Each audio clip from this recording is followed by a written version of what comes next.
I lost everything. December 31st, 2005. I was done. You guys don't put camera inside of the gym. We have sisters, we have mothers. The FBI interrogated me because of the funding we received. You got two guys that grew up in the hood. Hey guys, on today's episode Beyond the Cheer, it was amazing with Ali Sayed, owner of Hype, and Billy Aymen, school board, and Hussein and Nashid. We talked a lot about Hype athletics and school board of Dearborn, why they did it, why they love it. Stay tuned.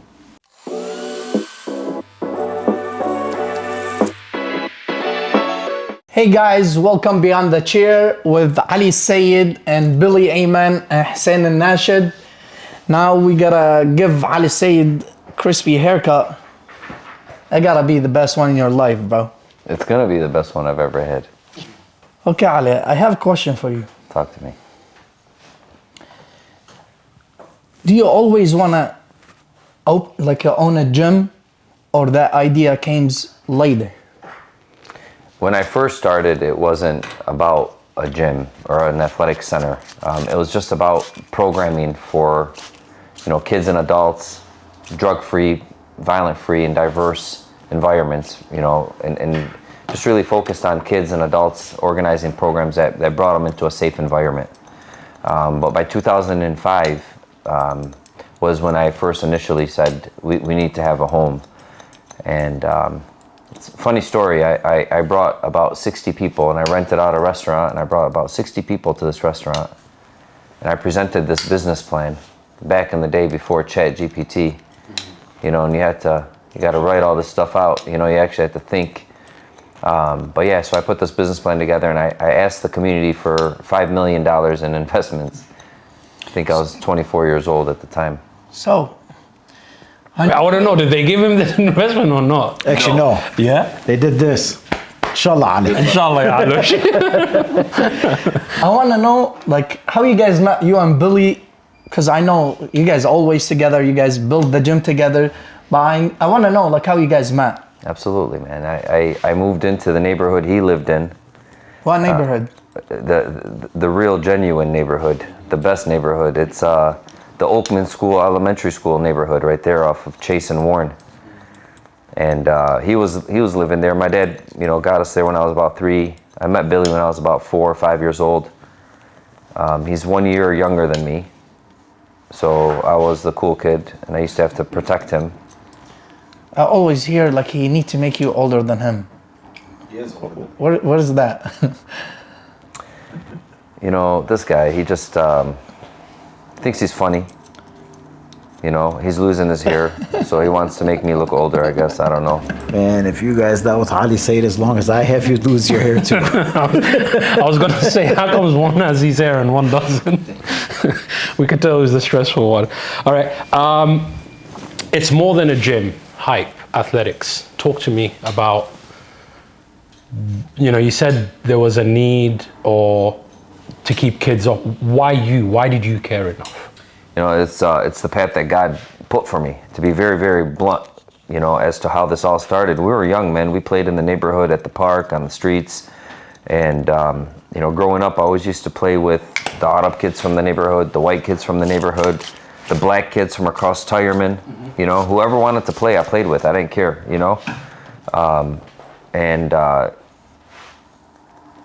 even at the age of 12, man, I was teaching kids like Waji and all these kids how to play. Remember, Billy? I was teaching these kids how to shoot the ball. Mikey's little brother, Hamoudi.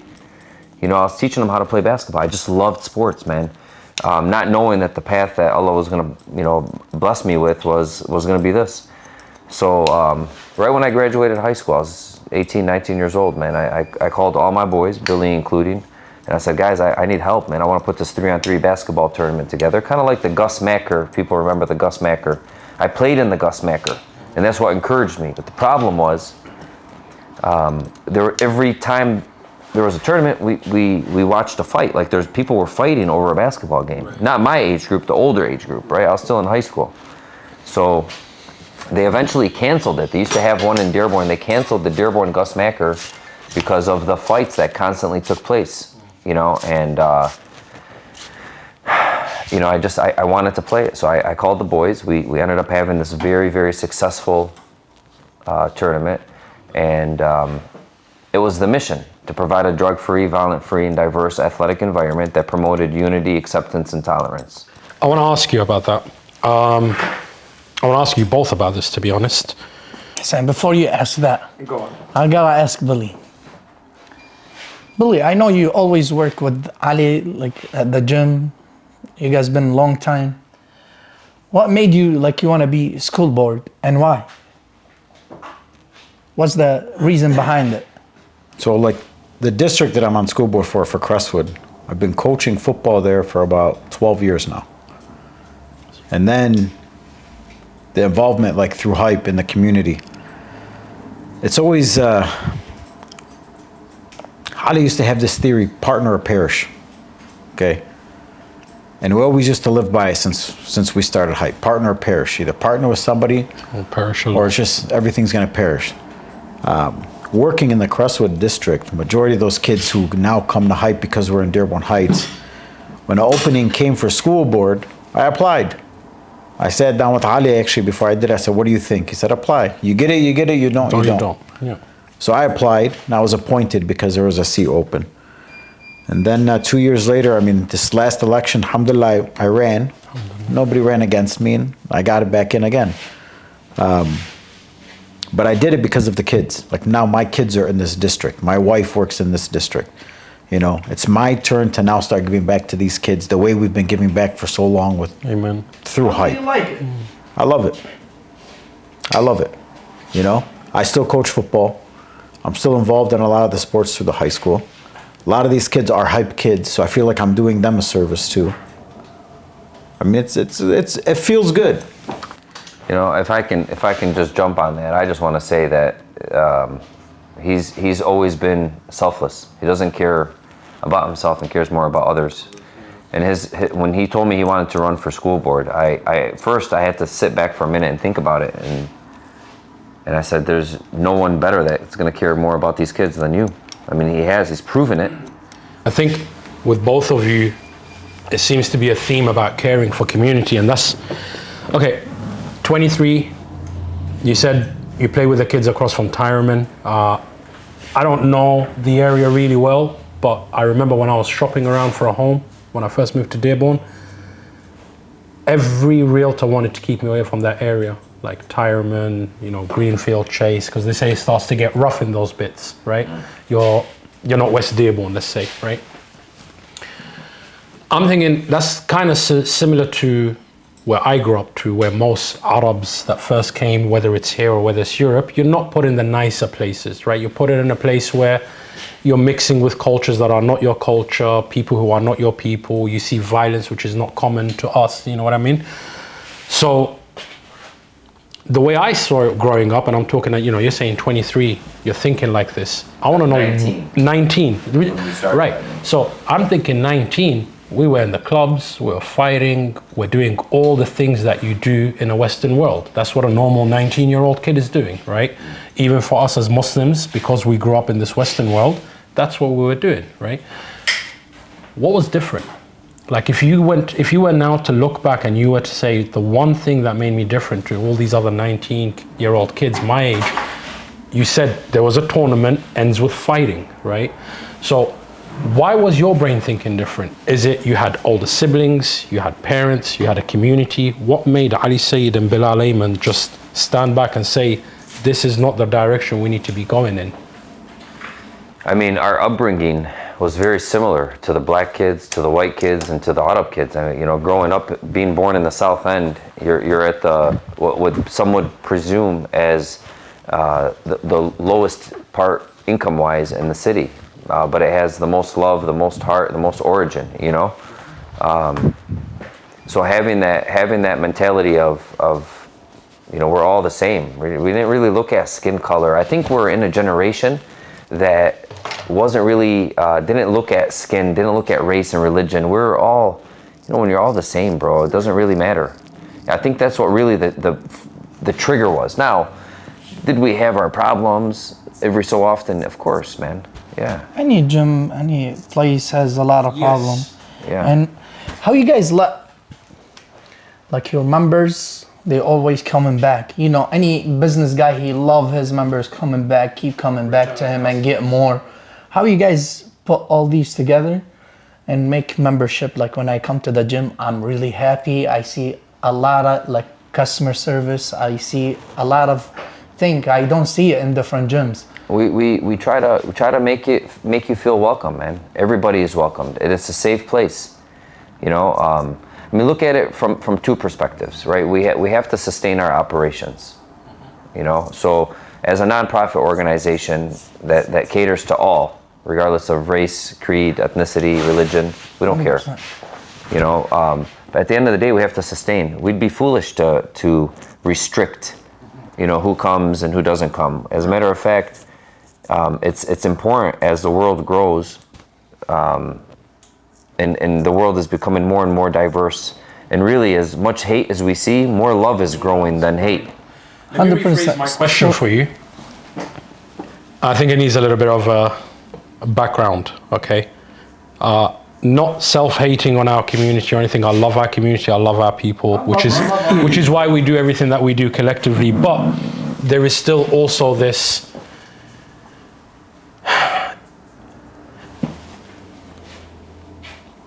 I don't see as many of my own people caring the way you guys care. Now, I'm not saying this just in front of you. Like, you guys sincerely care. I've seen it in the work that you do. How long you been in Dearborn? I've been in Dearborn for 4 years, okay? But what I'm saying is, when I say our people, I mean generally, just and again, it could be just the narrative I grew up with, but as an Arab people, as a Muslim community, we kind of like tend to keep it in the house, you know? Like, I'm just thinking, if I went up to my friends and said, hey, I'm gonna do this thing, but it's not for my community. It's for African Americans, it's for whites, it's for anyone who's having a hard time.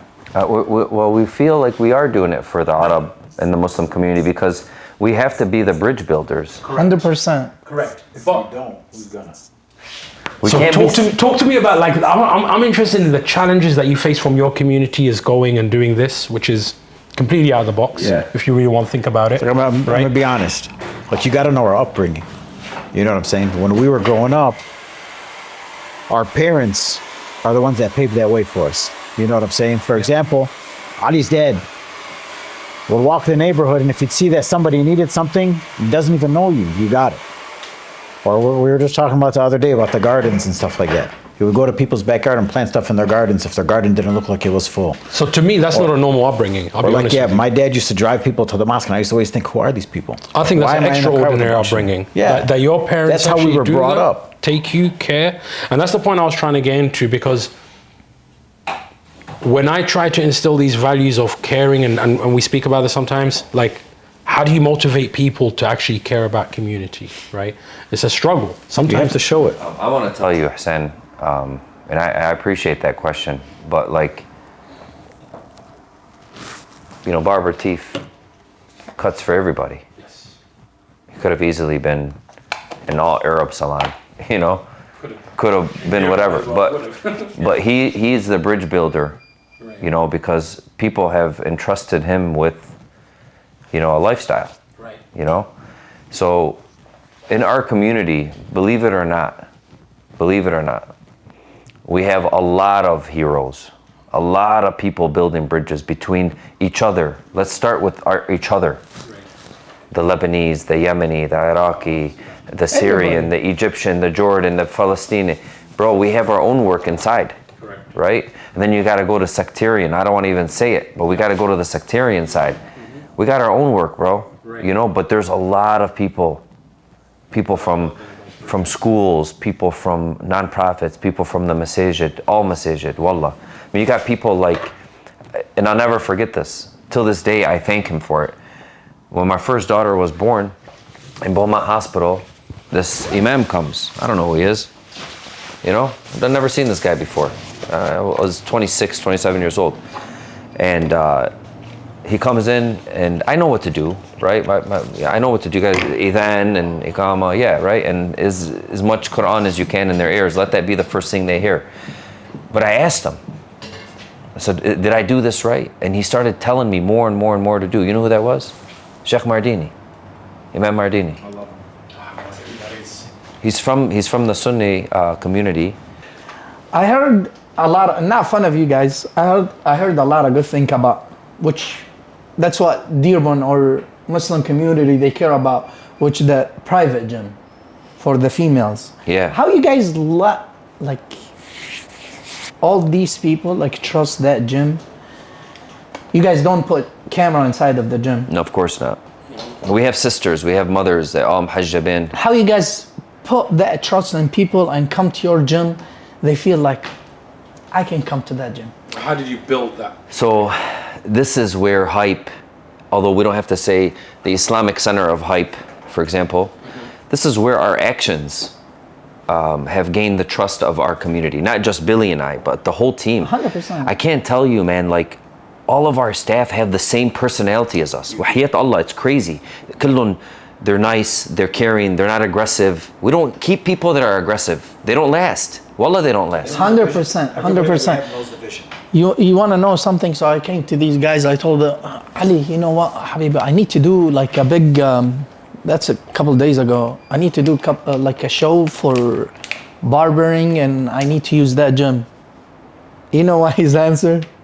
Same answer he gave me when I He told me, you can come here. anytime you want. I'm not gonna charge you. Anytime you want. It's home. I'm not gonna charge you. You can use it. I told him like I need the food and I need everything. He said I'll take care of that and take care of just the show if you wanna do it. So I really appreciate what you said. And that's the one I want to get to. How the hell are you so genuine? Because I've seen fake. I see a lot of it. You know, and I'll be honest with you. I appreciate that. Thank you. No, wallah, for saying that. I'll be honest with I'm you. not gonna say it about myself. No, but I mean, look, we min khaf rabna, man. We want Allah's blessings, you know, and that community was Allah's blessing, man. If I tell you guys, and it's gonna take more than an hour, Walk bro. us through the bit. Wahiyat I Allah. love Dearborn. I love our community, bro. Look, bro, real Wallah, talk, like, real I talk. love it. Look, when I wrote this grant, I seen a little clip in the newspaper. It was this big. It was one paragraph. It said $40 million awarded from the federal government for nonprofit organizations through what's called the Neighborhood Stabilization Program. 40 million was awarded to that program. I really wanted a building. This is in 2009, 2010. I was like, Allah, please give me. And I'm gonna go back to why I had a restaurant, bro. I was making $200,000 a year at the age of 18, bro. Like I was doing very well. I'll get to that. But you know, when I got this funding, and it first started off with like $1 million. Then they seen the number of kids we were serving. Then it went up to like 1.5. Then it went up to 3. Then it went up to 7. They gave us $7 million to build this facility. And then we got additional funding from our community. Bro, we got the best community. I'm gonna tell you that the FBI interrogated me because of the funding we received. They thought I paid somebody. I was 29 years old. I don't have the money to pay anybody. Right? The city of Dearborn Heights first agreed. We said, hey, listen, you have to recognize us as a nonprofit, which means we don't pay property tax. This is the federal government said, you have to be recognized as a nonprofit by the local city. So we went to the city. He was there. We'll go to the city. Hey, this is the deal. We can build a rec center in your community, but you have to recognize us as a nonprofit. And they do, 7-0, unanimous support. Everyone supports it, right? Bro, we break ground on the building. These guys send us a $500,000 tax bill. What are you guys doing? How are you guys? They end up telling us, we end up discovering, that they actually were trying to get the building through the county. They wanted to screw us over, so we foreclosed because we don't have $500,000. Right. Foreclose on the property, and then they'll go get it from the county because they have the first right. They're the city. They literally did that. So when we tell you like Allah subhanahu wa ta'ala like protected this organization and this building, we went to the court, to the tribunal to fight this. Bro, the judge, as soon as we walked in and told him the story, he looked at the attorney for the city and he said, Wahiyat al-Quran, I'll never forget it. He goes, I'm strongly encouraging you to settle this one outside of court because you are not going to win if you pursue. Just like that.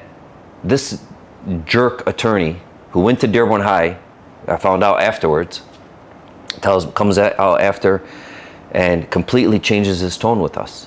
Completely. Nice guy, hey, you know, I went to Dearborn High, I heard you went to Dearborn High, whatever. He's older than me, but nonetheless, we won that battle. The FBI is asking me to come to the headquarters. I'm like, for what, bro? The fuck did I do? Excuse my language. What did I do? شو عملت أنا? I got money from the feds. I didn't like steal it. You know, they gave it to us. Yeah, they give it to you. Twice, man. And you know me, man, I'm young, bro. This is not cool, bro. I'm scared. Like, I don't know what the hell's gonna happen. You're Arab and I'm Arab and I'm Muslim. Like, I don't know what the hell's gonna happen, bro. Yeah. And you know, they asked a few questions and that was it, man. You know, like I went in fearless, bro. You know, and then Allah protected us. So, Billy, I know you guys built that gym together. Yeah. What was the first thing when you guys decide open Hype? How do you like working with Ali or Ali working with you? And how you guys started? Heads. Well, since day one, I mean, with the tournaments and stuff, it's always been his vision. You know what I'm saying? So whenever he called and said, guys, this is the weekend. I think the first weekend we did was like July 26, 27, 28. It was a 3-day weekend. Ali, what are we doing? We're going to set up Hemlock. We're having a 3-on-3 tournament. Run it. No questions asked. Questions asked. Because Ali never came to you with like half ideas. Yeah, he never came to you with an idea, said, I think I want to do 1, 2, 3. Anytime he came to you, it was planned out, ready to go. So you ran with it. So he said, let's do this 3-on-3 tournament. Okay, let's do it. Every tournament, it'd be like Sunday would come, last game would be played. Everybody sat back on a picnic table, start the canoe, start grilling. Because we'd be exhausted, sunburned, dehydrated. But at the end of it, we'd be sitting there chilling and just laughing about what we saw that weekend. And every year, the tournament just kept getting bigger and bigger and bigger. And then Ali comes up with an idea. I want to run programs on the weekends through the local rec center. Okay. He's like, you in? I'm in. I was coaching soccer. I had no idea how to play soccer. I mean, I played as a kid. My only job was kick the ball to Ali. Ali will take it to the goal. You know, I'll never forget it. Me and my friend Bulldog, we were the defensemen. We used to sit on the floor like this. One time the ball came next to us. We both stared at each other, got up and fought each other to kick the ball just back to Ali so Ali can get it back down the field. Other than that, we never saw it. But like Ali's like, I want to run programs. You heard it here first, guys. I was the stud athlete. He was the soccer player. But like, I want to run programs. Okay, let's do it. How much are we charging? No, I'm doing them for free. We would get 150 kids show up for a basketball program. So imagine trying to get 150 kids. There's only 4 of us. You're trying to get them in groups so you can do what you only got 2 courts to work with. And the city was let us use the courts. Like I said, these were totally free. And every time he'd come up with an idea, we'd just say, run it. One year he comes up because I want to run a basketball league in the summertime. And I'm like, okay. At the time I'm working for my uncle, I'm managing 10 different gas stations. But now I got to be there. We're working from 9 to 9. So what I would do is I would work nights. I'd get to the gas station at 10 o'clock. I'd leave the gas stations around 4 or 5 in the morning, go home, sleep for a couple hours, be back at Hype at 9 in the morning to let the first group of kids in. And with that basketball league, I think we had like, 400 or 500 kids in the first one. And we were running it. And then we were making the Civic Center money because these kids are buying summertime memberships. And we have these kids, and it's like people used to be like, how do you guys do it? Because these kids are surrounding us all day, every day. They're getting dropped off at 9, and we loved it. Because these are like our little brothers now. This is your family. Those parents became your family. Brotherhood, yeah. So anytime he ever came up with the idea, I was just be like, run it. You know, there was a lot of hidden racism in the city, bro. You know, with the Arab, against the Arab. Yeah. You know, and Still is. I coached my little brother Bakr in a program, and it was a West Dearborn program. So the West Dearborn kids always played organized games, bro. We never did that shit when we were kids. We never had it, bro. We played in the alley. We played in the street. We jumped off a garage. Like, that's what we did. You know? And that's why I was asking, like, sorry to cut you off there, Hatif. Not... I didn't finish from Billy. I didn't finish from Ali. No. I have one more question. How can people reach out to you and learn about school board? If somebody wants to be involved. Yeah. First of all, what is your day-to-day? Like, what are you doing on a school board? If someone told me I work on a school board, honestly, I wouldn't know. I mean, so maybe explain that, and then why people should get involved and how they can do it. So I mean, basically with school board, we're making the decisions for the district. Crestwood just passed a bond. So we just received $120 million that we're going to be getting to fix up the schools, the high school, the middle school, the elementary schools. I mean, we're a small district. We're only 6 schools, you know. We're 3 elementary, we're 1 middle school, and we're the high school. Crestwood High School, Riverside Middle School, Hillcrest, Highview, and Kinlock Elementary. You know, and then we have a preschool that we just opened up. Okay. So, I mean, we're going to be fixing them up. We're going to be making the schools bigger. I mean, when I was growing up, Crestwood was known as, we used to think the hallways were lined with gold. When I started working at Crestwood, coaching and stuff, I started realizing it's not. And a lot of those kids are the kids that we were dealing with through Hype from the East End, whose parents are now moving to Dearborn Heights. So that's why I started getting more involved, you know. Our day-to-day with the school board is we're making decisions for the district. We're trying to make it a better district. We want the teachers to have the support that they have, the administration to have the support that they have. And now I feel like our board mimics our district. You know, our district, I want to say, is close to 86%, maybe 90% out of now. So you told me about the 120 you got it from the government. I heard you and Ali like donate today, I think, to Westland and get and Dearborn Heights, which amazing you get back to the community. How you guys do that? How you get the money? How you donate? Yeah, we partnered with the Department of Education for the state in a specific program called out of school time programming. So it's a lot of the after school programming that we are focused on, which during the school year, it's all after school programming for kids, you know, from behavioral health to basketball. You know, it's across the board, vocational training, a lot of things we do. But specifically, this program allowed us to identify existing programs or even new programs. So in the Wayne Westland schools, we funded their entire elementary athletics program. How much you guys donate? $135,000 to the Wayne Westland School District today. Oh, God bless you guys. Yeah. You know, while you're talking about this, you reminded me of something I read really, really young, and I was like, I don't know. But honestly, like right now, it's just, I read that God will first test you with, let's say, $10. Okay. You took that $9 and you gave $1 to the poor. Allah will then give you $100 next week.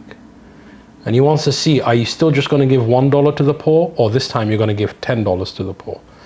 And as he tests you and tries you throughout time, he'll end up giving you more and more. So when you're saying 120 mil, you know, that's no chump change. And Allah, Amazing. That's why I like this is where I'm seeing. This is how I'm seeing it. You got two guys that grew up in a we call it the hood, but the PC term is underprivileged communities, right? But really, it's the hood. Like you're growing out of a place, not much opportunity, not the best education.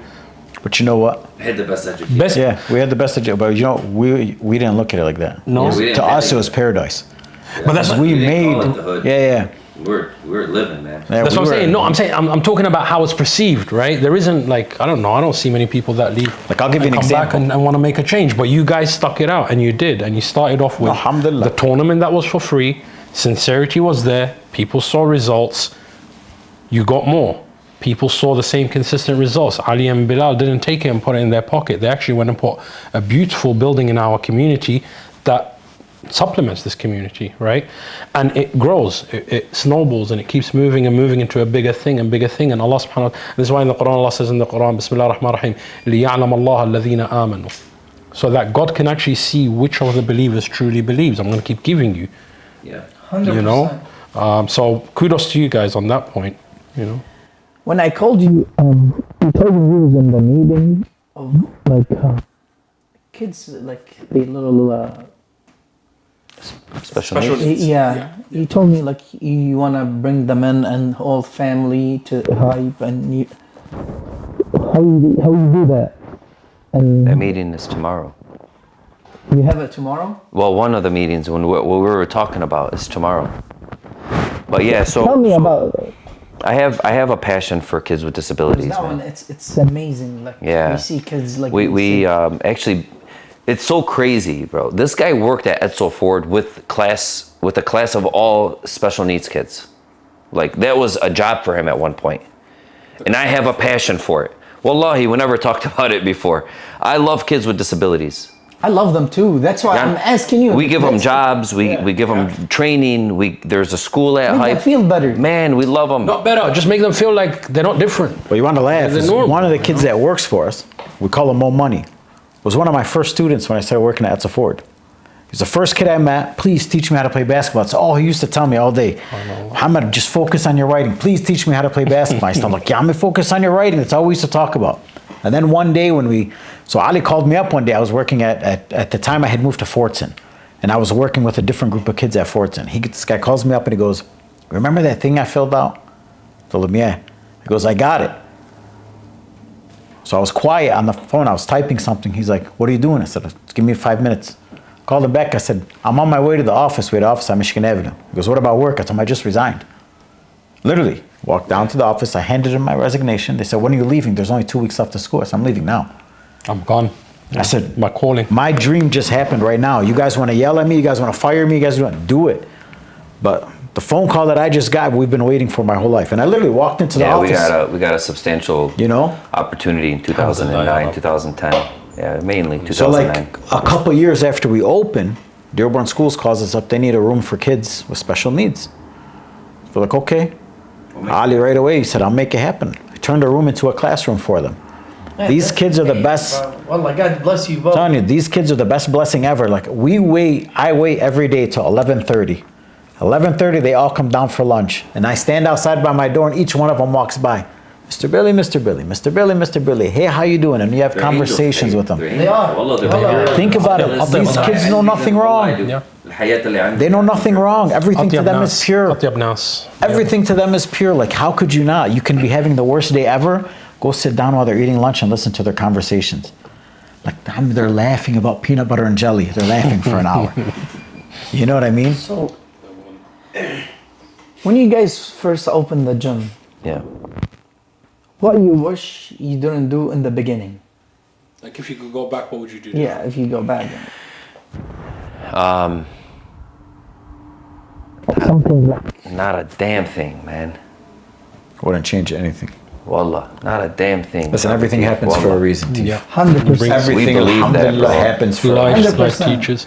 I can't. I mean, other than the floor plan and the layout, we made some decisions, but that's all. Who cares? Are there things that you would have done which would put you in a more powerful position to continue to do the work that you do today? No, man. The valuable lessons we learned help to build from the enemies, political, governmental, so on and so forth, man.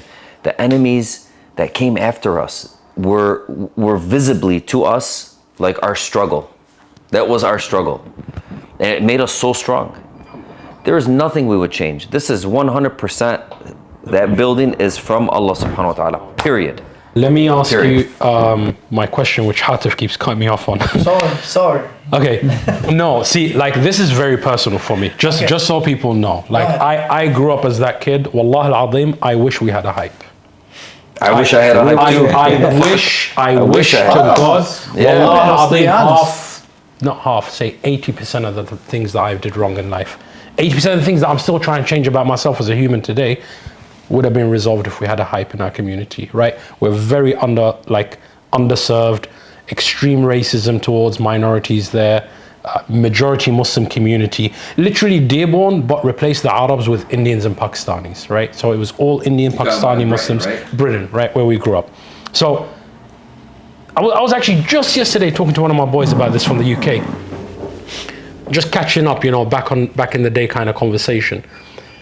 And we both had about a solid 15-minute laugh about summer breaks, right? For us, summer breaks were the worst time of the year.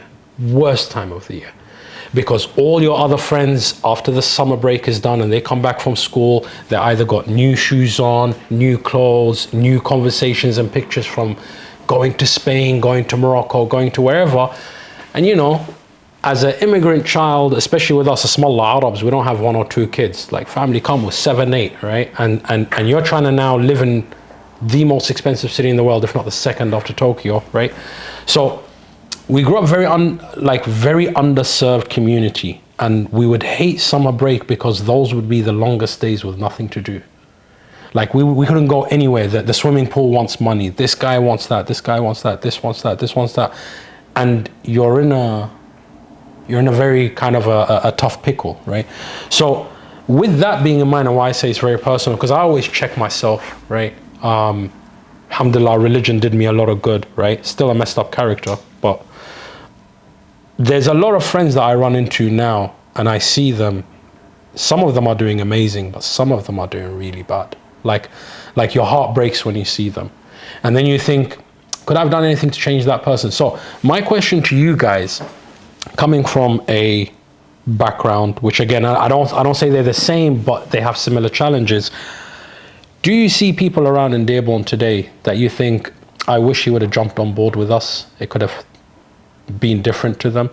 Or do you see someone in the community that was literally on the road to hell, and you say, you know what, I don't take credit for that guy, but I know we had something to do in changing their life for the better? The answer is yes to both. Okay, talk to me. Obviously, there's tens of thousands of people in our community, that we don't serve. They can't afford it. We call those social disparities that restrict them from participating. Okay. Lack of transportation, lack of income, single parent households, parental involvement, they just don't know, right? Definitely, we say to ourselves, we wish we can serve everybody. So we're creative in creating programs that try to touch every kid in every community. That can't afford it, we're gonna take the program to their school. Right now, every elementary school in Dearborn, we are in every single elementary school in Dearborn. That's amazing. So it's a huge thing because we want to make it accessible, right? We know that sports gives you confidence, 100%. it gives you character, it develops you. For me, listen, confidence is number one for me. For kids, developing kids, you have to give them confidence over a lot of things, bro. Obviously we're not talking academic instruction and classroom and all that stuff. They need to believe in themselves. Yeah. You look good, you feel good. Man, yeah. So I have a question. No. How did you handle feedback for both positive and negative? Positive is positive, man. We show our love back. The negative, me and Billy take him into an alley and beat the shit out of him. Alhamdulillah, in a I've got dream. nothing but good things to say about him. In a perfect world, that's what we'd be able to do. But I'm not a violent person. No, says the guy with many guns. Listen, Tief, the way it works is like you were saying, the positive, alhamdulillah, they're blessings. You know what I'm saying? 100%. A lot of people you got to see what we do. Yes. Some people will sit back and be like, oh, these guys are just sitting back collecting money. They don't know, man. We struggle on a daily basis just like everybody else. We're busting our asses out there every single day. Like we always tell people, if we depended on our hype income, we're not surviving. Yeah. We have other things that we have to do because we'd rather money go back into the organization to help the community. And as much as people say, oh yeah, whatever, they don't understand. Like, no, we do. Like Ali does a million different things besides hype. Million different things. This guy doesn't get home till 9, 10 o'clock. I'm not just saying it to psych him out. That guy don't get home till 9, 10 o'clock at night because he's doing so many other things, I have different things. Everybody that works for us has different things going on, but they all have the same vision. It's grow, keep growing, keep growing, keep growing. I love that. You know what I mean? And it's like, how they say it's all about the grind? It's all about the grind. Yes. Because at the end of the day, now we have kids. Yeah. So now I see that vision even more. They're gonna be Before in it was me like, let me help these kids out, let me help these kids out. I got my son. Got my daughter. I got another one on the way. Allahumma salli ala nabi. Now I'm thinking to myself, okay, no, my kid's not going to be out in the streets. It's going to be in hype. He's 4 years old. He already started basketball. You know what I mean? Now I see the vision as a parent, not as a hype employee, not as somebody that's been with Ali. I'm seeing it as a parent now. Ali has his daughters who he has in basketball. Smaller, they're great players. My 8-year-old right now wants to be like his daughter, Aliyah. She's a year older than her. So she wants to play basketball. She quit soccer, she's basketball now. That's it. Because she wants to get better at the sport. So now we're looking at it as parents. We're not looking at it as Ali Sayed, CEO of Hype, Billy Aymen, CEO of Hype. I'm looking at it as a parent.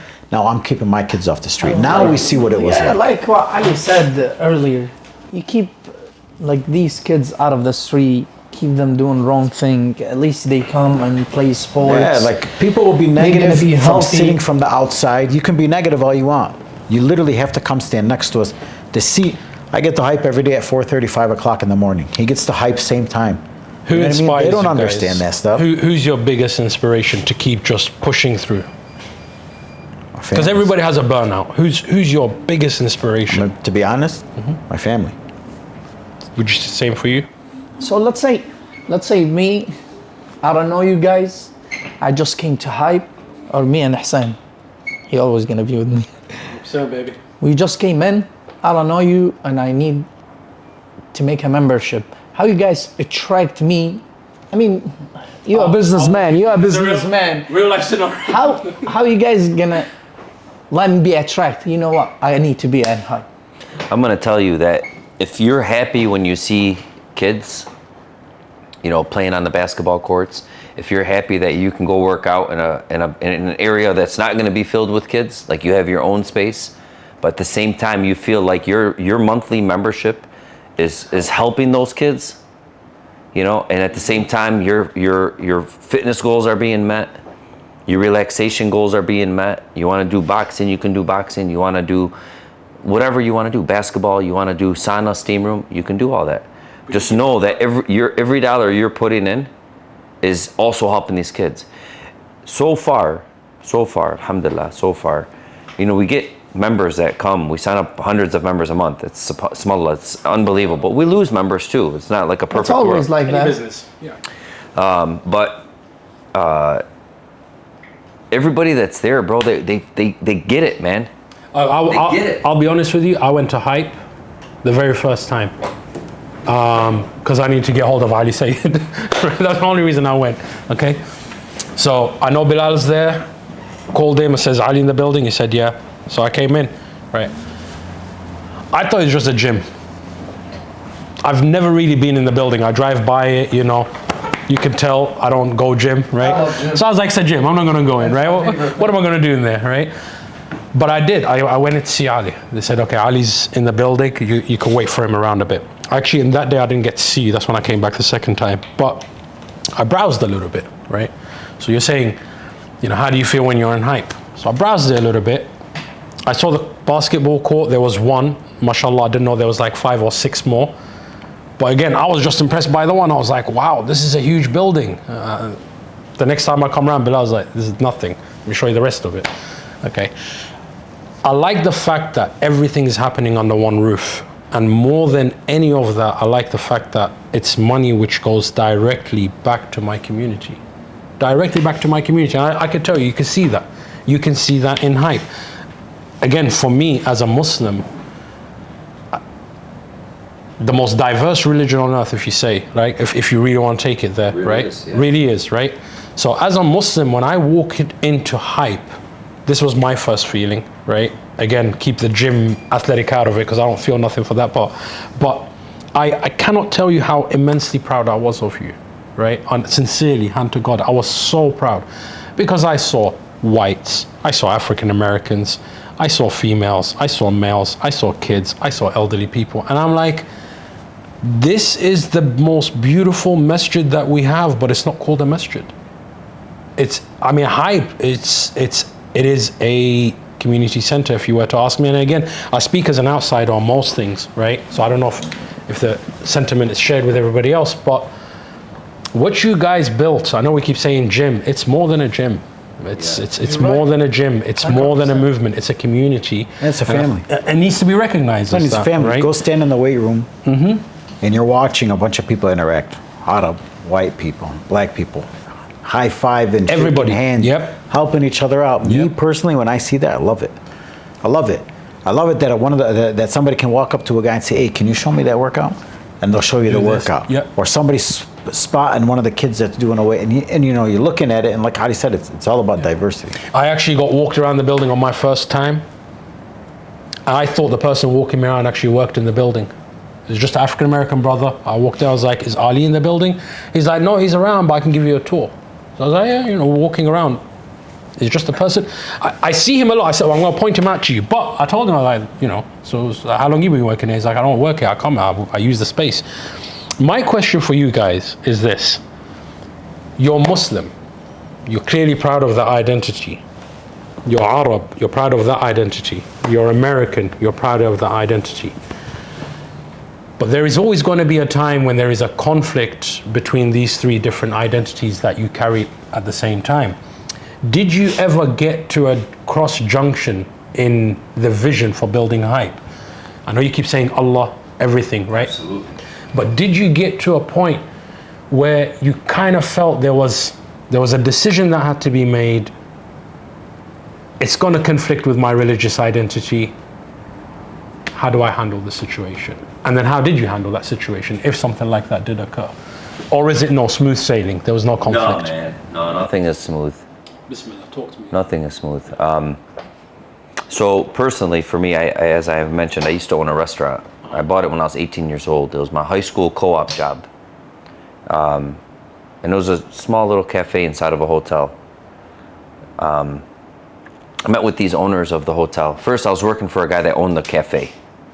His name was Jimmy. It was doing real bad business. So I asked him, I said, Jimmy, I'd love to buy your business. He said, are you serious? I said, yeah. He said, I would love for it to get out of this business. It's a headache for me. I don't got time for this. It doesn't make me money. So I said, okay, I'll buy it from you. $2,400 to buy the inventory. He goes, but you got to go meet with these owners of the hotel, these two Chaldean guys, Amr and Frank. I said, okay. I go meet with them, and I go back to my school. Mr. Teets was his name. He was the business teacher. I said, hey, Mr. Teets, I need your help, wallah. He said, okay, we got to create a business plan. What would you do different? He's asking me the questions, and I'm answering them. What would I do with this business? And I'm just writing them down. I would make room service in this hotel. I would extend the hours. I would offer more items and food, change the menu, right? Change the theme, decorate it, whatever. So I met with these owners, and I was 18 years old, man. And this is before Instagram What did they tell and you everything. when they saw you? You 18 years old. Bro, these guys were so impressed. They didn't charge me rent. They didn't charge me utilities. They didn't charge me nothing for 5 years. How about that? So when I say I love the Chaldean community, because I sincerely do, bro. Like these two guys put me on to an opportunity that I can, like, no one could think. No one would ever do for somebody. Think about it. You know? 100%. Here's the kicker. The last year, they tell me, Ali, you got to get a liquor license. Got to sell liquor in the hotel, bro. We got to have a bar. Yep. It's just food. So I was like, boys, you guys know that's haram, man. You guys, you're from Iraq. You guys know what the fuck is going on. 100%. Come on, bro. I can't sell alcohol. You guys know that. So I got a deal for you guys. Go get the liquor license. All right. I'll hire people. I'll manage the bar for you. You get 100% of the profits. I don't want a single dollar. Wahiyat Allah. They said, no, we don't want nothing to do with the liquor license. You got to get the liquor license, and you're going to do very well. And I said, absolutely not. I can't do it. They said, you got a year. Well, I went and printed the liquor license from the online application. You know, I have my family's depending on this business, not my wife and kids, my brothers, you know, my mom. Alhamdulillah, my dad worked. They provided for all of us. But, you know, this was a helping hand for everyone in my family. So even my brothers were like, Ali, are you sure, man? Like, you know, we'll do that part. You know, not thinking about it, right? Not thinking clearly about what this does to how it poisons your body. So, you know, I walked away from the restaurant, and You left it? I left it, bro. I left it. When But you left it, what opportunity was waiting so for you? this is the adversity. You know, this is a challenge of life. The jihad, my jihad. 100%. Wallah, I used to drive to Romulus to work, and I used to fight the shaitan in me. I'll never forget this experience because it made me who I am. 100%. We all have it, bro. Yes. You have I tell the story to kids. I fought the shaitan in me. He was inside of me, telling me, bro, you're gonna make $500,000. How you go What are you do doing? Hajj and stuff for Allah ba'dan, you What are know, you one gonna of those do? ones. Go make that money, bro. Yeah. I lost everything. December 31st, 2005. I was done. Right? The guy that came and bought the restaurant, that took it over, bought my inventory. Wahiyat al-Quran, take a guess on how much he paid me. Saying what you paid. Exactly the same exact money. I walked out with $2,400 from that business. SubhanAllah, ya What's Rabbi. the next steps after that? The Now, next step what was waiting was for you? already there, bro. It was hype. Yeah. I started it in 2001. I got out of the restaurant in 2005. We're doing it every day. I'm driving to work saying, Ya Allah, give me a sign, bro. Give me something. What are you going to... I'm doing this for you. This is how I spoke. And he accepted it. I used to tell him, God, this is for you. You have to give me something. Glad you do that, man. You have to. I'm doing this for you. You got to look out. Bro, I had it in my plate the whole time. It was right in front of me. That summer, we launched the Summer Basketball League. Why did we launch the Summer Basketball League? Because there wasn't anything for the East Dearborn kids, the Arab kids. Nothing. Right. But I started getting kids from Allen Park, West Dearborn, East Dearborn, Detroit. They all came to the Hype Summer Basketball League in 2005. That summer generated in revenue, not to my pocket, in revenue as much as the restaurant generated the whole year. Do you believe that? Wahiyat Allah, that's a true story. I'll believe it. We were providing jobs. Can I just say something? Wait, I just want to say one thing. I'm gonna I just want to say one thing. Go ahead. I'm so glad you said you speak to God the way you speak to God. Yeah, man. Because You have to, I've bro. been preaching that, like people tell me, Astaghfirullah, anta ma btahtaram Allah. I'm like, if Allah's not my friend, then who is Allah? We are allowed to complain. If I cannot talk to him, if I can talk to Hatif about all my issues, but then when I talk to Allah who knows what's in my heart, I'm being very polite, very fake, it doesn't work. So I talk to God the same way, like, yo, I'm doing this for you, help me, you know? So it's beautiful. I always do it like what you do. We talked about it with David Abdullah. Wallah, Ali, Wallah. My mama always pray for me, whatever I do. Whatever I do. راضي Allah عليك. yarhamha. Thank you.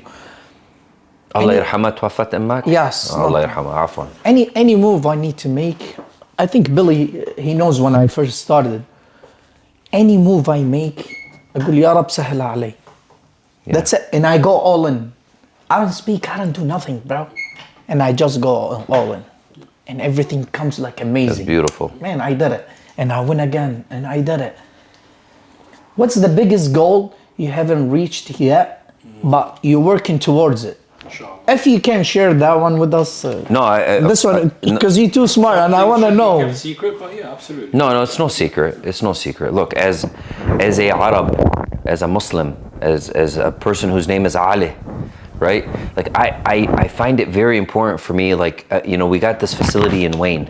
I used to take Billy to the city council meetings with me, and hey, we got to save this center for your people, for the people of Wayne. Shو khasna bi Wayne. We're not there. Nothing. We don't have no business in Wayne. They're not our people. They're not Arabs. They're not white kids. Even the whites in Dearborn love hype. But the people in Wayne don't know anything about us. But I still said, no, we're going to go to Wayne. We're going to take this building. We're going to make it a hype. And we're going to serve these people and let them realize that they were served by a good Muslim man. That's amazing. Right? So we have our challenges in Wayne because some people are ignorant and they don't know. But Wahiyat Allah, it became the best community. It's such a good community. They're so loyal to each other. Mm-hmm. They care about each other. They care about our center. They support each other. They support each other. It's great. Is it the one in Wayne? Like you run it too? Yeah, that's ours. It's hype. For real? Yeah. Ali. And we got 50 acres on Belle Isle in Detroit, downtown. Man, that's amazing. Yeah. So to answer your question, what is the goal that we still have? You see what we did in Wayne by going to an uncharted community? I seen it. I seen that one. Okay, I want to go. I want to go to communities all over, bro. The secret sauce is what we offer. It's secret, man. It works for any community. I don't care where we're at. I went to Martin, Tennessee, a little city in Tennessee, on the west coast of Tennessee, and they came here. They flew up to Michigan. They seen our building. They said, we want it. We want this in our city. So I went down to Tennessee. I met with this mayor in Tennessee. Wahiyat Allah. I don't even think he knows how to say my name right. He goes, I love what you do. We have a building for you. We'll give it to you for free. Wahiyat al-Quran. I told him, I'm not here for me. I don't want the building. I need you to say that to them. They live in your city. They came to me asking for help. And he did. He gave it to him for free. Gave him a building. Ali, can I want to just interject one thing here. I think it's very important that we're having this conversation, and I love where it's going. You mentioned the internal jihad. You said this is my jihad, right? My struggle, right? Just so that people are clear what we're talking about, my struggle. See, a lot of people want to die for God. This is what I've realized. They want to die for A lot of people want to die for God. Not a lot of people want to live for God, right? And what do I mean by that? You hear a lot of people when things go south in the world, they're very quick to up in arms. Oh, we must fight for what we believe in. But it's in the quiet times where the biggest battles happen, because somebody's building something, right? So, not discussed often, because we talk about Imam Ali alayhi salam a lot, right? And obviously we know, big man, champion, you know, Battle of Badr, Imam Ali, Uhud, Imam Ali, Khandaq, Imam Ali, okay. One of the biggest battles that the Muslims were confronted with was the Battle of Khaybar, right? What people don't talk about is what happened after the Battle of Khaybar is that the Prophet ﷺ was sitting down. Imam Ali enters Medina through one of the doors, one of the city gates. And Imam Ali's brother, Ja'far al-Tayyar, who had been in Ethiopia for about 10 years at this point, returns on the same day that the Muslims were victorious in Khaybar. On the exact same time, they both walk into the city. And this is I would put this in top 3 best historical moments in Islam, if you truly want to be a Muslim. When they both walked in, the Prophet ﷺ looked perplexed. Like the hadith says, he was looking this way and then he was looking that way, and he's looking this way and he's looking that way. Like he's not sure in which direction to go. So they asked him, they said, Ya Rasulullah, what's going on? He said, by Allah, I saw Ali ibn Abi Talib returning with the victory of Khaybar. And I saw Ja'far al-Tayyar returning at the same time with the victory of his efforts in Ethiopia. And Allah is my witness that I'm so perplexed on whom I want to embrace first. Meaning that both these victories are equally significant. Now, 1,400 years later on, everybody talks about what Ali ibn Abi Talib did in Khaybar. But not enough is said about what Ja'far al-Tayyar did. What you guys are doing is exactly what Ja'far al-Tayyar did. He went to a Christian community where there are no Muslims. America is a Christian country by any standard, if you will, right? Muslims are looked at in a bad way. But what Ja'far was doing in those 10 years is that he built relationships with ordinary people, with communities, with leaders. That's what he did, right? So when Rasulullah sallallahu alaihi wasallam puts that level of effort on par with Ali ibn Abi Talib, who is the standard that every one of us, as at least as Ithna Asharis, try to aspire to, I'm just trying to highlight the importance of the work that goes on in community from an Islamic point of view, from a tabligh point of view. You don't necessarily need to be giving lectures. What you do is you build bridges, right? We had this conversation with, remind me his name, not Abdullah, no, the doctor, Jihad, Dr. Jihad. And again, it kind of really ties in nicely with this. He said, I've got a patient who, if I asked her to point Palestine on a map, she wouldn't know. She wouldn't know where to look on the map.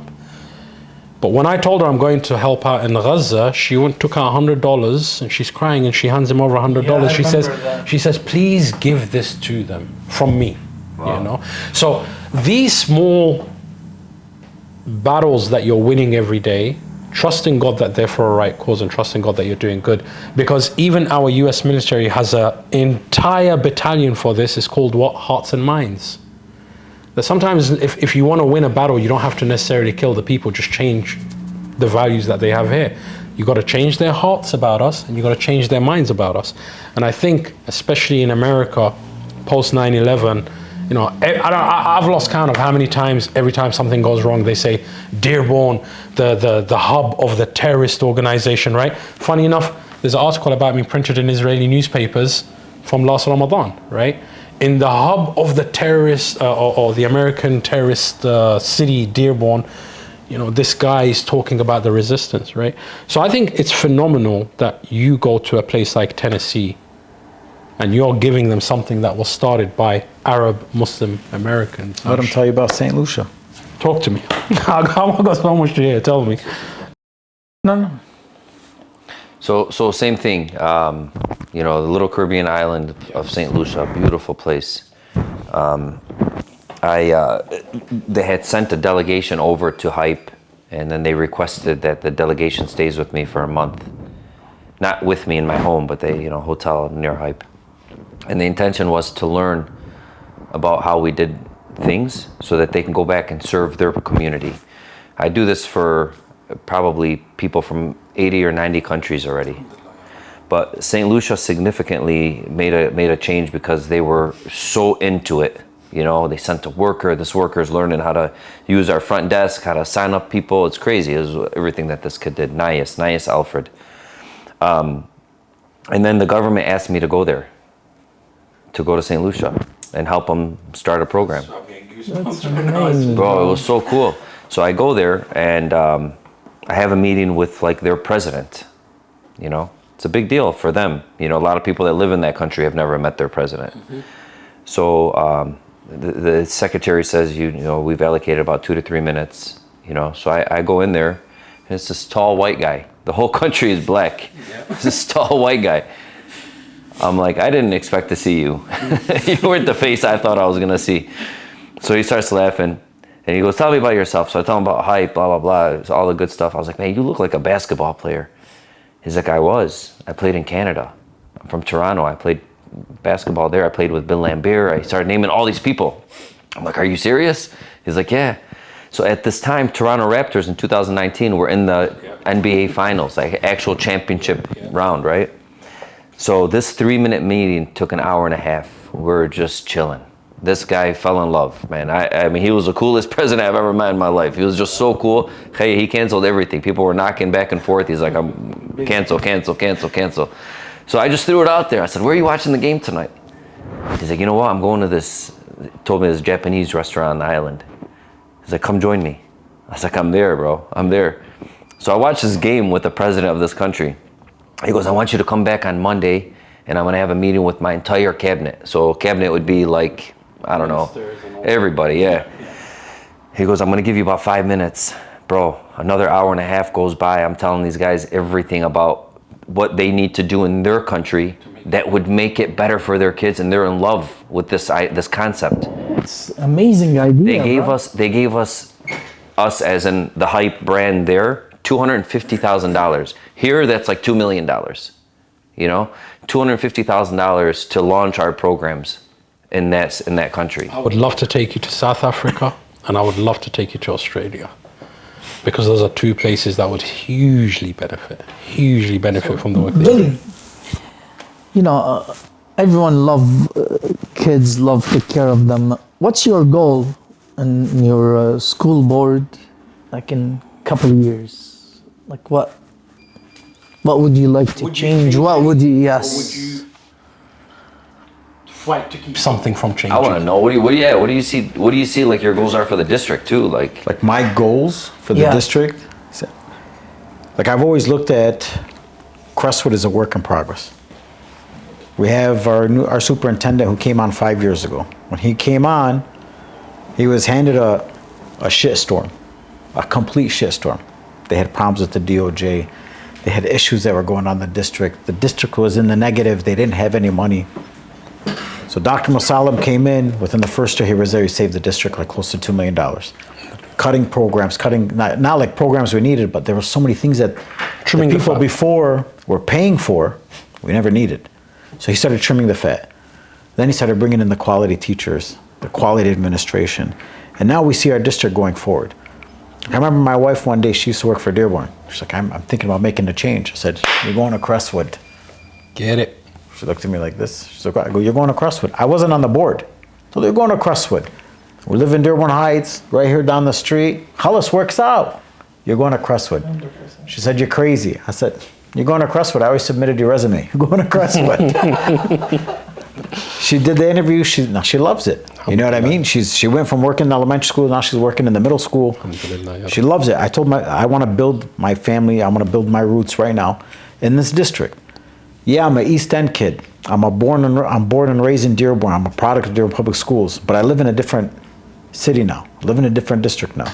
Now I have the opportunity to go and help. Mm-hmm. My word means something. You know, 100%. I sit on this board every day. I go through all the paperwork. Now, this year, I just got voted in as a treasurer. So I'm looking at the funding that's coming in. I'm looking at the programs that we're paying for. And it's now, I can't even complain because we're moving in the right direction. My goals are to make sure that our kids, last year, Crestwood was one of the top schools in Metro Detroit for receiving scholarships for our students. We had a kid, full ride scholarship to Harvard, and he got another 15, 20 grand on top of it to help him out. You know what I mean? And these are all out of, majority of our kids are they're going to Harvard, MIT. One of my football players just signed with Dartmouth. Dartmouth is one of the top 10 Ivy League schools. Kid got a 4.5, 1500 on his SATs. Smully, 6'4", 6'5". You can't bring that kid. I will give him free haircut on me. Tell him. For real, I love people like... Wallah, seriously. Like a kid, he's always doing good. عم بيتابع حاله, like yes, عن جد عم بيتابع حاله, you know? I always do. I love that. Like people always ask me, that kid, just tell him and I got him. People always tell me, Billy, why do you do it? Why do you do it? Listen, when we started with Hype, everybody laughed at us. Why do you do it? You think we were getting paid to coach these basketball games? We were coaching from 9 a.m. to 9 p.m. And it was the best time. Like, I won't change it for the world. So again, I'm going to ask you, why do you do it? It's the passion. It's, you know, you just listen. We didn't have it growing up. Yeah. We didn't have it growing up. Wallah, we didn't have it growing up. When we were growing up, like you were talking about, summer times, you guys had nothing to do. We had everything. We had everything. Oh, no games? Kick the can. You ever hear kick the can? Mm-hmm. We made it up. Retire with a stick. No. We made up a game called kick the can. That's the whole block. All the houses, all the alleys, there's a can, center of it. We would literally measure center of the sidewalk, right? No. You split up in teams. I thought you were talking about the tire thing. It's a game of tag. So like if I tag you, you got to go sit on Ali Sayed's porch. If Ali Sayed tags you, you got to go sit on my porch. To get you guys out, someone's got to come kick the can. So if I come and kick the can, I yell, my team's free, I just kick the can. My guys can run free, and your guys the other guys are still singing. Whoever's team ends up on the, loses. Cops and robbers. There were times we were playing cops and robbers, we'd just stop playing and our friends would still be hiding. And we'd go across the street to the park. We used to have a plan. Ali used to make a plan. We're playing soccer, we're playing football, like we're the Olympics, playing strikeout. Wallah, when the Olympics were out, we played like the Olympics. Alligator tag. Everybody's like, what the hell's alligator tag? Oh, you can't touch the floor. You're playing on the jungle gym, you can't touch it. We made up things all creative. day. Yeah. And it had to get to the point where, they say you can't come home till the lights come on. One time, me and one of my friends, we tried shooting the lights out with slingshots. Just so you can get out. The cops were like, what are you doing? We're like, listen, when the lights come on, we got to go home. We're still playing. We enjoyed it. We didn't want to come back home. Ali's mom used to make these fry sandwiches with salad and fries. And we'd be running around the neighborhood and she's just handing them out to us as you're running by. Or you go by Hassan Maki's house and his mom's handing you food as you're running by. My dad used to leave the door open. My friends had a key to my house, my side door. I didn't have a key to the side door. I'm not joking. I used to come home, his brother Hashim and my friend Bulldog would be laying down on the couch. I'm like, how do you get in? I'm knocking on the door. They're opening the door for me. That's how my parents wanted it. But that's how we grew up. It's like I used to go to Ali's house all the time. You used to just walk into the basement. See, that's how we grew up. Do you feel all this growing up? You keep saying, Ali would plan, Ali would do this, Ali would do that. They say, Allah's the best of planners. Ali is the best of planners.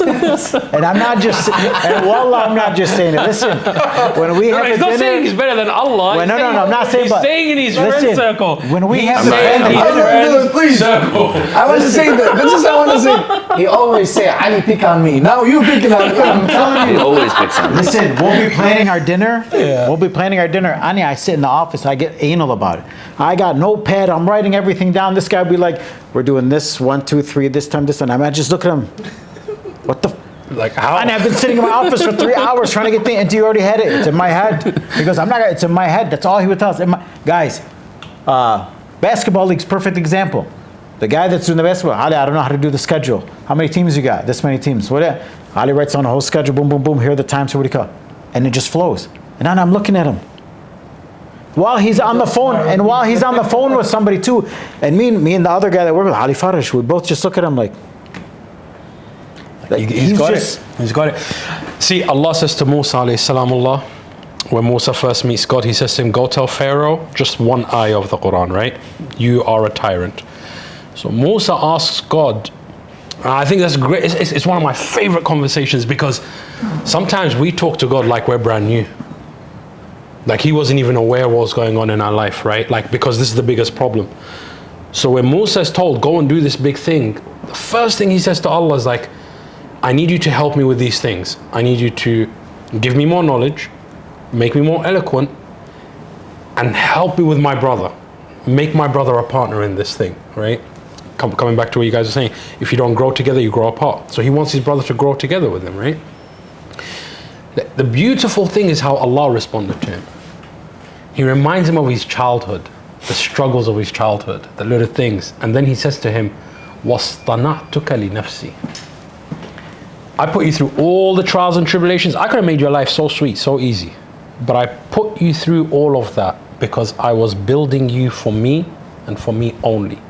You're going to go out and do my work. There's certain things that you need to have that no degree is going to give you, nothing else. So seeing people grow up with less, coming up with these ideas, you know, kick the can. All right, why would you sit there and think about that? Because you weren't thinking just for you. You were thinking for the collective, the friendship. So Alhamdulillah Rabbil Alameen for the difficulties that we had that brought us here. And great stuff. Thank you for coming, you and Billy. Of course, my Which pleasure. it's man. amazing. I always love to bring like successful people. People help a lot of people. I would love to bring you here, and I got you here. Thank you so much for your time, you and Billy, which amazing, and I appreciate you. Thank you for this opportunity. Wallah, man, like, you know, you're giving us the opportunity to tell our story, and you know, inshallah. Because a lot of people know about Ali Sayed. He has hype, and Billy Aymen. They don't know like a lot of things behind it, how you build it, how you run, how all that drive you did.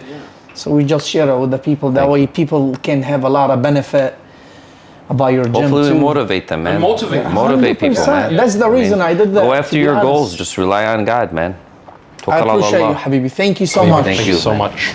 Amen. Shabab. Billy, my boy. I Habibi. love you, baby. My baby. Thank you. Good show. Right.